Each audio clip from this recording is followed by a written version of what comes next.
और सबसे अहम खबर से शुरुआत करेंगे। कर्नाटक के टुमकुर में 2 कारों के माबैन हुई टक्कर में 13 हलाक जबकि मुतअद्दिद जख्मी हो गए। जख्मियों को नजदीकी अस्पताल में दाखिल करवाया गया। इनमें से 4 की हालत नाजुक भी बताई जा रही है। टवेरा और ब्रेजा कार की टक्कर टुमकुर के कोंगेल में हुई। टवेरा गाड़ी तमिलनाडु के हुसरू से आ रही थी, जबकि ब्रेजा कार में 5 अफराद सवार थे। यानी शाहिद के मुताबिक तेज रफ्तार ब्रेजा कार पर से ड्राइवर अपना कंट्रोल खो बैठा और ये कार डिवाइडर तोड़ती हुई कार टवेरा से टकरा गई। और चलिए मजीद अपडेट के लिए अभी की सूरत हाल क्या है, हम सीधे रुख करेंगे बेंगलुरु का, जहां मौजूद है हमारे साथ हमारे नुमाइंदे रऊफ अहमद हलूर। रऊफ, काफी अफसोसनाक खबर आई है, अभी की आपसे तफसीलात चाहेंगे। जो जख्मी हैं उनकी तादाद क्या है और उनमें से कितनों की हालत जो है वो नाजुक बताई जा रही है, और अहम वजह भी जानना चाहेंगे इस अफसोसनाक हादसे की। रऊफ जी, इस पूरे हादसे में जो है 4 अफराद जख्मी हुए हैं, जिनमें 2 की हालत इस वक्त नाजुक बताई जा रही है। बेंगलोर के अस्पताल में इन जख्मियों का इलाज जारी है।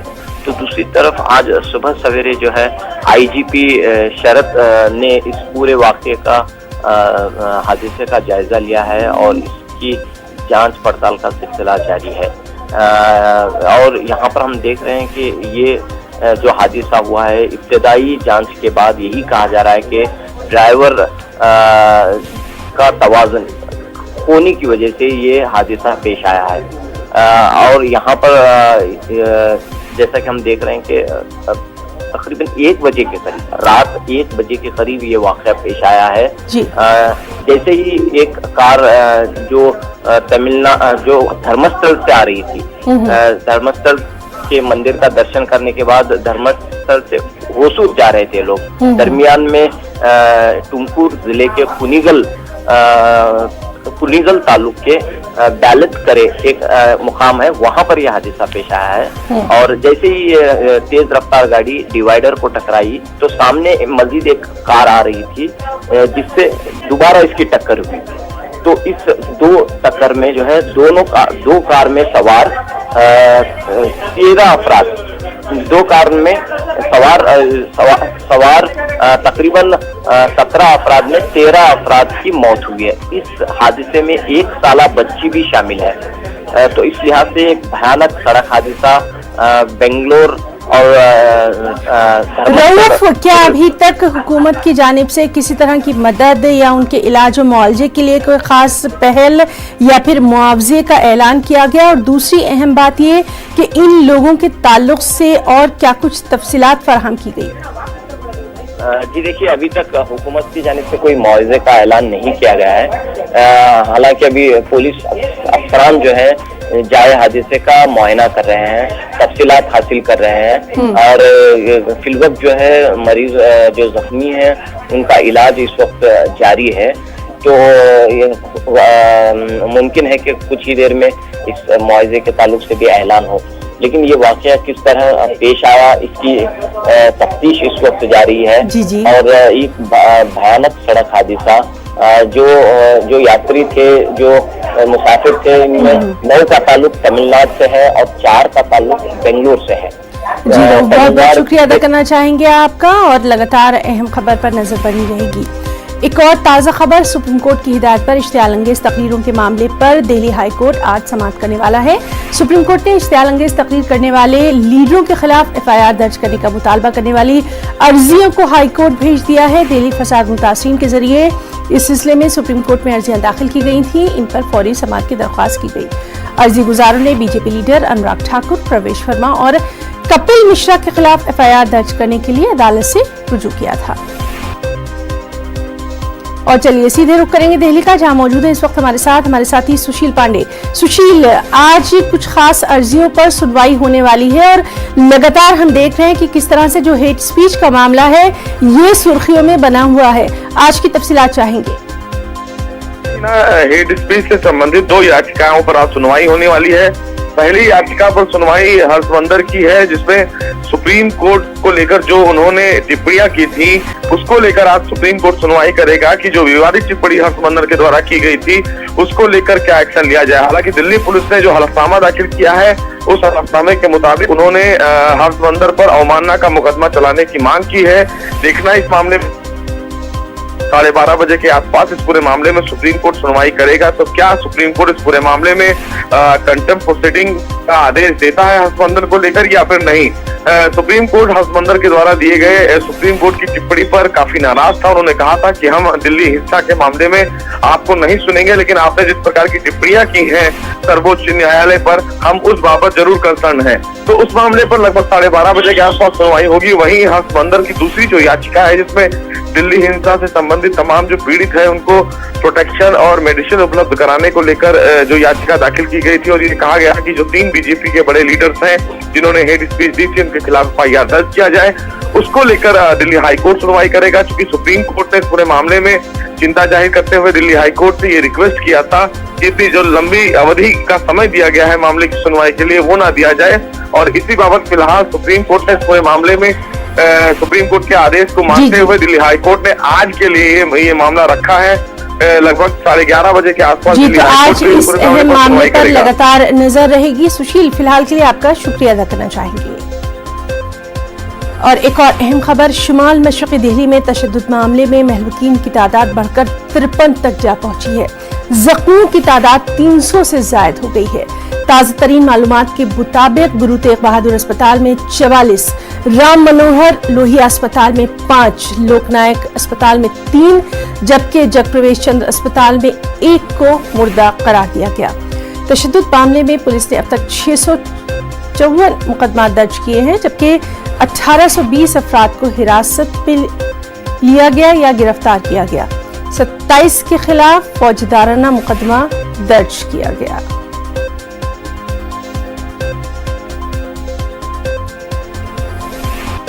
और चलिए बात कर लें मुख्तलिफ रियासतों के बजट की। जी हाँ, महाराष्ट्र की महाविकास अघाड़ी हुकूमत का पहला बजट आज असेंबली में पेश किया जाने वाला है। रियासती वजीर दाखिला अजीत पवार ये बजट पेश करेंगे। गुज़िश्ता दिनों अजीत पवार ने इक़्तिसादी सर्वे भी पेश किया था। किसानों की कर्ज माफी और बेरोजगारी पर यह हुकूमत खास तवज्जो दे सकती है। कोल्हापुर में सैलाब, बेमौसम की बारिश से बेहाल किसानों के लिए अलग से राहत पैकेज का ऐलान किया जा सकता है। साथ ही अजीत पवार ने माशी सर्वे में सभी शोबों पर खुसूसी तवज्जो देने की भी बात कही है। और चलिए मुंबई का रुख करेंगे, जहां मौजूद है इस वक्त हमारे साथ हमारे रिपोर्टर अमित राय।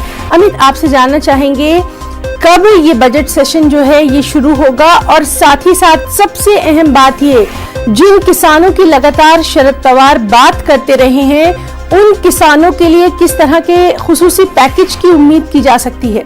अमित, देखिए 11 बजे जो है ये बजट पेश होगा। विधानसभा में अजीत पवार इस बजट को पेश करेंगे और विधान परिषद में वित्त राज्य मंत्री शंभूराज देसाई जो है वो इस बजट को पेश करेंगे। हालांकि जो कल आर्थिक सर्वे रिपोर्ट जो विधानसभा में पेश की गई थी उसमें साफ तौर पे बताया गया था कि प्रति व्यक्ति आय में महाराष्ट्र जो है वो तीसरे पायदान से खिसककर 5वें पायदान में आ चुका है। बेरोजगारी की अगर बात करें तो बेरोजगारी का जो दर है वो बढ़ा है, 8.3% जो है वो बेरोजगारी की दर हो गई है, और पिछले साल की अपेक्षा में इस साल 1.5 लाख रोजगार जो है वो घटे हुए हैं। हालांकि जो विदेशी निवेश है उसमें महाराष्ट्र जो है पूरे देश में दूसरे नंबर पर है। लेकिन ये इतना बोझ क्यों हो रहा है उसका कारण ये बताया गया कल आर्थिक सर्वे रिपोर्ट में कि जो 7वां वेतन आयोग लागू किया गया जो उससे जो है बोझ बढ़ा है राज्य पे, और जो पेंशन की स्कीम है जो रिटायरमेंट के बाद कर्मचारियों को मिलती है उसका भी बोझ जो है राज्य सरकार पे पड़ा है। मैं आपको बताऊं कि 4 लाख करोड़ से ज्यादा का जो महाराष्ट्र पे जो है वो कर्ज है, मैं आपको बताऊं, और इसमें लोक लुभावने वादे करना जो है वित्त मंत्री के लिए काफी मुश्किल भरा हो सकता है। हालांकि किसान जो सारी पार्टियों के लिए एक अहम मुद्दा है, और किसानों की कर्ज माफी का मुद्दा जो है अभी भी अटका हुआ है। जो बेमौसम बरसात से किसानों को हानि हुई है उसका पैसा भी किसानों को नहीं दिया गया है। तो ऐसे कई सारे मुद्दे हैं जिसपे सरकार जो है ध्यान देगी तो किसानों के लिए कर्ज माफी जो है वो की जा सकती है।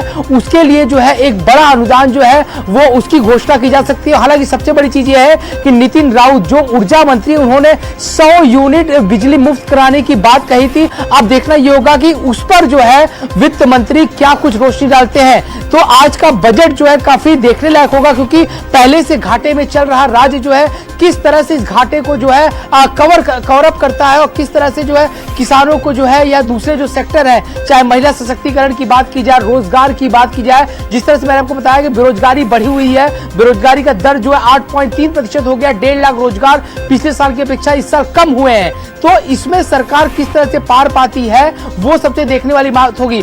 सबसे बड़ा जो है मुद्दा है वो है किसानों की कर्ज मुक्ति और 7/12 कोरा। ये दोनों वादे शिवसेना के प्राथमिक तौर पे किए गए वादे थे, और इसको लेके बीजेपी लगातार जो है महाविकास अघाड़ी की सरकार को घेरती रही है। तो अब देखना ही होगा 11 बजे से जो बजट पेश होगा किस तरह से लोक लुभाव वादे जो है किए जाते हैं, किस तरह की घोषणाएं की जाती है, और किसानों के लिए रोजगार के लिए क्या कुछ सरकार करती है। जी अमित, तो लगातार इस बजट पर हमारी भी नजर आप तमाम रिपोर्टर्स के जरिए रहेगी। बहुत बहुत शुक्रिया फिलहाल के लिए तमाम तक जानकारी के लिए। और वहीं महाराष्ट्र में उजाला उद्धव ठाकरे ने एक बड़ा ऐलान किया। मुतनाज़ शहरियत तरमीमी कानून और एनपीआर पर गौर-व-खौस करने के लिए रियासती हुकूमत ने काबीना की ज़ेली कमेटी तश्कील दे दी है। दोनों मामलात में काबीना एक वाज़ेह मौक़िफ़ इख्तियार करना चाहती है। इस सिलसिले में 9 तश्कीलशुदा सब कमेटी काबीना को सिफारिशात भी पेश करेगी। उद्धव ठाकरे ने कहा कि नेशनल पॉपुलेशन रजिस्टर यानी एनपीआर और सीए को लेकर अवाम में बेचैनी देखी जा रही है। महाराष्ट्र में मुक़न्नना उमूर के वजीर और शिवसेना लीडर अनिल परब 6 रुकनी कमेटी की सरबराही करेंगे। जितेंद्र ओहार, विजय वडेट्टीवार, नवाब मलिक और उदय सामंत काबीना सब कमेटी में शामिल किए गए हैं। वहीं तेलंगाना असेंबली के बजट सेशन का भी आज से आगाज होने जा रहा है। बजट इजलास 24 मार्च तक जारी रहेगा। असेंबली और काउंसिल के अतराफ सिक्योरिटी भी पुख्ता कर दी गई है। मकामी पुलिस के अलावा इजाफी दस्तों को यहां तैनात किया गया है। गवर्नर तमिलिसाई सौंदरराजन असेंबली और काउंसिल के मुश्तरका इजलास से खिताब करने वाली है। वजीर खजाना हरीश राव पहली मर्तबा असेंबली में ये बजट पेश करेंगे। इम्कान यही है कि 10 मार्च को असेंबली में बजट पेश होगा। गुज़िश्ता माली साल के मुकाबले में इस साल का बजट बेहतर होने की उम्मीद भी जाहिर की गई है। अब एक और रियासत मध्य प्रदेश की बात कर लें, जहां लगातार सियासी ड्रामा जारी है। सीएम हाउस में रात भर मीटिंग का दौर रहा। सीएम कमलनाथ से 2 बीजेपी रुकने असेंबली ने मुलाकात भी की। हालांकि मुलाकात के बाद सीएम ने कहा कि सब कुछ मामूल पर है, लेकिन जराये के मुताबिक कांग्रेस के रुकने असेंबली हरदीप सिंह डंग ने इस्तीफा दे दिया है। हरदीप सिंह से पिछले 3 महीने से राब्ता करने की कोशिश की जा रही थी, लेकिन उनसे राब्ता नहीं हो पा रहा था। खबर के मुताबिक हरदीप सिंह डंग ने अपना इस्तीफा कमलनाथ और एनपी प्रजापति को भेजा है। प्रजापति के मुताबिक इस्तीफे पर कानून के मुताबिक अमल होगा। दिल्ली एनसीआर में एक बार फिर मौसम ने करवट बदल ली है। बीती रात से ही बारिश यहां रुक रुक कर हो रही है। कुछ इलाकों में बारिश के साथ ज़ालाबारी की भी खबरें हैं। उधर बिहार, झारखंड, उत्तर प्रदेश और दिल्ली एनसीआर में बारिश का सिलसिला कई दिनों से जारी है। कुछ रियासतों में ज़ालाबारी से किसानों की फसलों को शदीद नुकसान हुआ है।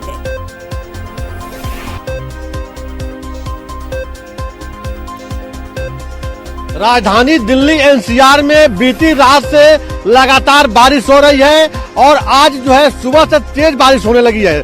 मैं आपको दिखाऊं कि आसमान में काले बादल छाए हुए हैं, अभी भी बिजली कड़क रही है और रुक रुक करके बारिश हो रही है। मौसम विभाग ने पहले ही अलर्ट कर दिया था कि 6 तारीख को भारी बारिश होगी दिल्ली एनसीआर में। इसको लेकर पहले ही अलर्ट किया गया था, और साथ ही अगर बात किया जाए तो तेज हवा भी चल रही है।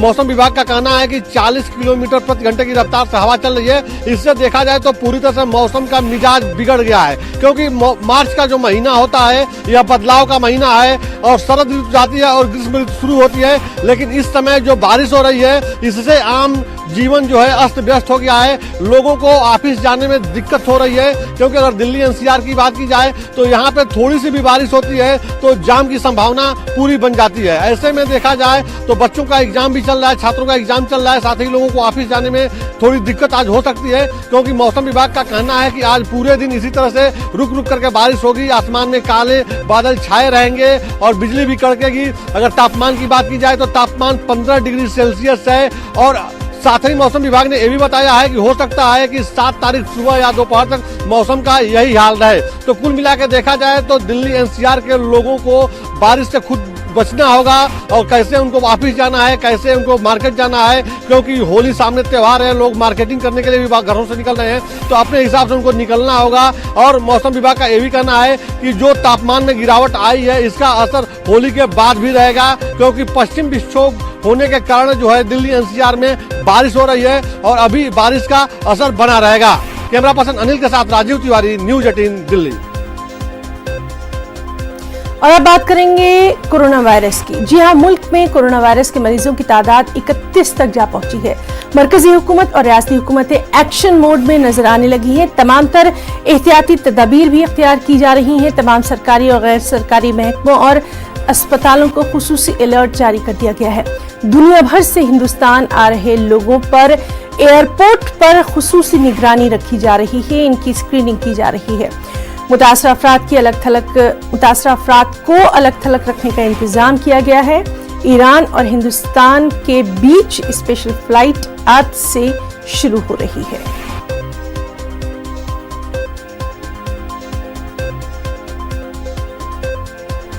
भारत में दस्तक दे चुका है। अब तक 29 पॉजिटिव केसेस पाए जा चुके हैं। हालांकि जो स्वास्थ्य मंत्रालय है कोरोना वायरस से निपटने के लिए पूरी मुस्तैदी से काम कर रहा है। डॉक्टर हर्षवर्धन ने भी कहा है कि कोरोना वायरस से डरने की नहीं बल्कि लड़ने की ज़रूरत है। और सबसे बड़ी बात ये कहा जा रहा है कि कोरोना वायरस से बचने के लिए साफ सफाई का ध्यान रखें। इस वक्त मैं एम्स हॉस्पिटल के बाहर खड़ी हुई हूँ, जहाँ पर आप देख सकते हैं कि तमाम मेडिकल स्टोर्स हैं और हालत ये है कि जिस तरीके से हाथ धोने के लिए बार बार कहा जा रहा है, हैंड क्लीनिंग की जो सबसे ज़्यादा जोर दिया जा रहा है, लेकिन मार्केट में जो है वो सैनिटाइज़र का जो उपयोग करके अपने हाथों को साफ किया जा सकता है। सैनिटाइज़र मार्केट से गायब हो चुका है, सैनिटाइज़र लोगों को मिल नहीं रहे हैं। मेडिकल स्टोर के बाहर हम खड़े हुए हैं। मेडिकल स्टोर वाले लोगों से ही बात करेंगे कि उनके पास क्या सैनिटाइज़र है या नहीं। तो यहाँ पर आप देख सकते हैं कि अब मैं एक मेडिकल स्टोर पर आई हूँ जहाँ पर तमाम लोग हैं, उनसे हम बात कर लेते हैं। भैया सैनिटाइज़र है आपके पास? नहीं मैम, सैनिटाइजर नहीं है, सॉरी। कब से खत्म हो गया? मैम सुबह से खत्म है। कब तक आने की उम्मीद है? नहीं पता, लेकिन लोगों को तो बहुत ज्यादा जरूरत है, फिर कैसे? कंपनी में नहीं है तो हम कहाँ से दे देंगे। अच्छा, तो क्या लग रहा है पॉसिबिलिटी कब तक आएंगे? आई डोंट नो, नहीं पता। कोरोना की वजह से सारा मार्केट में से खत्म हो गया सैनिटाइजर? यस मैम, मगर वैसे ये कोई ठीक नहीं है। ये नहीं भैया, ये नहीं है। क्या चीज भैया? ये है नहीं, मार्क्स है नहीं हमारे पास। नहीं, सैनिटाइजर की बात। सैनिटाइजर भी खत्म है, बड़ा छोटा कोई भी नहीं, कुछ भी नहीं, मार्केट में ही अवेलेबल नहीं है। तो क्या कारण कोरोना की वजह से सारे बिक गए या स्टॉक में रख लिए गए? मैम हमको तो इतना पता नहीं है, हमारे को इतना पता है हमारे आता है तो हम दे देते हैं, अदरवाइज हमारे पास है नहीं, कंपनी से ही नहीं है। कंपनी से नहीं आ रहा है? क्या कहा जा रहा है? है ही नहीं, खत्म हो गया, है ही नहीं, नीड हो गया। तो इनका कहना है कि कंपनी से ही जो है सैनिटाइज़र नहीं आ रहे हैं। एक और भी दुकान है, हम उनसे भी जान लेते हैं कि क्या उनके पास सैनिटाइज़र है या नहीं। आप देख सकते हैं तमाम जो लोग हैं यहाँ पर आए हुए हैं, बात कर लेते हैं, पूछते हैं। भैया आपके पास सैनिटाइज़र है? हाँ है। हाँ। छोटा साइज बड़ा साइज? छोटा बड़ा सब है। बड़ा साइज है, कोई कमी नहीं है? कोई कमी नहीं। सैनिटाइज़र की कमी है, मार्केट में नहीं मिल रहा है? कोई कमी नहीं है। कोई कमी नहीं है। तो ये जो शॉपकीपर हैं इनके पास, यानी कि मेडिकल स्टोर वाले हैं, इनके पास तो सैनिटाइज़र है। इनका कहना है कि कोई कमी नहीं है। हालांकि जो और मेडिकल स्टोर के लोग हैं वो कह रहे हैं कि सैनिटाइज़र नहीं मिल पा रहा है।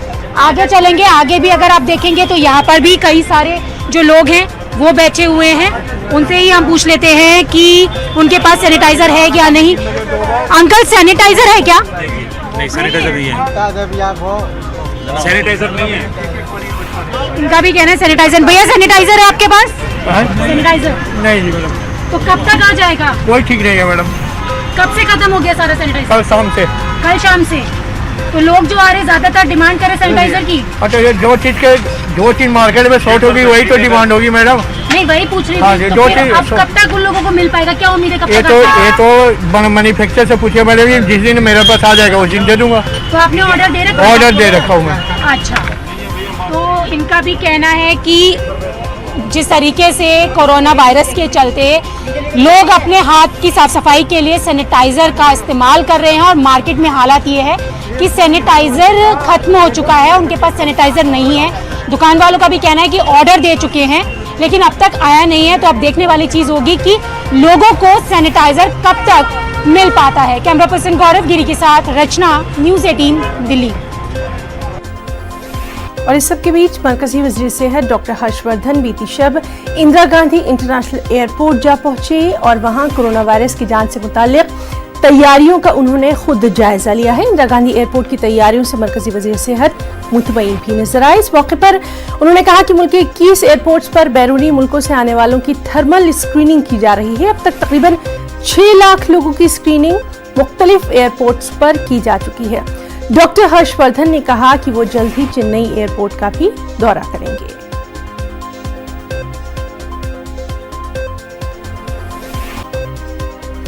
और चलिए सीधे रुख करेंगे, हमारी रिपोर्टर प्रीति श्रीवास्तव हमारे साथ मौजूद है इस वक्त। प्रीति, लगातार आपसे हम बात कर रहे हैं और हम ये देख रहे हैं कि इधर कुछ दिनों में जिस तरह से कोरोना वायरस को लेकर सख्त एहतियात बरती जा रही है, अभी वहां पर क्या कुछ माहौल नजर आ रहा है? क्योंकि लगातार हम देख रहे हैं कि लोगों से कहा जा रहा है कि अपनी साफ सफाई वो खुद रखें, प्रिकॉशनरी मेजर्स अपनाएं और डरे नहीं, पैनिक ना हो। इन तमाम चीजों के ताल्लुक से जानना चाहेंगे और अभी तक की क्या डिटेल्स। प्रीति। बिल्कुल, जिस तरीके से कोरोना वायरस के जो केसेस हैं जो बढ़ रहे हैं, कल तक जो केसेस का जो आंकड़ा था वो 30 हो गया था, तो उसको लेकर सरकार पूरी तरीके से मुस्तैद है कि ये जो तेजी से जो केसेस बढ़ रहे हैं उनको कैसे रोका जाए। उसको लेकर अस्पतालों में तो इंस्टीट्यूशन वार्ड और जो नए वार्ड हैं वो बनाए गए हैं और सारी सुविधाएं अस्पतालों में मिल रही है। सरकार ने हेल्पलाइन नंबर भी जारी किया है और इलाज भी लोगों को जिनमें इनके लक्षण है उनको समय पे मिल सके, इसकी पूरी तरीके से सरकार तैयारी तो कर रही है। लेकिन उसके बावजूद सरकार ने लोगों से कहा है कि लोगों को अवेयर होने की सबसे ज्यादा जरूरत है। जब तक लोग अवेयर नहीं होंगे तब तक इस बीमारी पर रोक लग पाना थोड़ा मुश्किल होगा, क्योंकि सबसे ज्यादा जो इस बीमारी को रोक सकते हैं वो आपकी अवेयरनेस है। आपको खुद साफ सफाई का ध्यान रखना पड़ेगा और तो सबसे इम्पोर्टेंट चीज है कि आप साफ सफाई का ध्यान रखें, मास्क पहने, सैनिटाइजर का यूज करें, लोगों के टच में कम आए और पब्लिक प्लेसेस पे अगर मुमकिन हो तो अपने बच्चों को या जहाँ पे जो छोटे बच्चे हैं खास तौर पे तो पब्लिक प्लेसेस पे ना लेके जाएं, क्योंकि वहाँ पर इस बीमारी। जी प्रीति, तो आज दिन भर क्या कुछ सरगर्मियां रहने वाली हैं कोरोना वायरस के ताल्लुक से और खासतौर से दिल्ली में क्या कुछ मीटिंग्स का दौर रहेगा, इसके ताल्लुक से भी हम अपने नाज़रीन को रूबरू करवाते रहेंगे। फिलहाल प्रीति आपका बहुत बहुत शुक्रिया और आज की ताज़ा खबर में फिलहाल इतना ही। हमारी पूरी टीम को दें इजाजत। आदाब।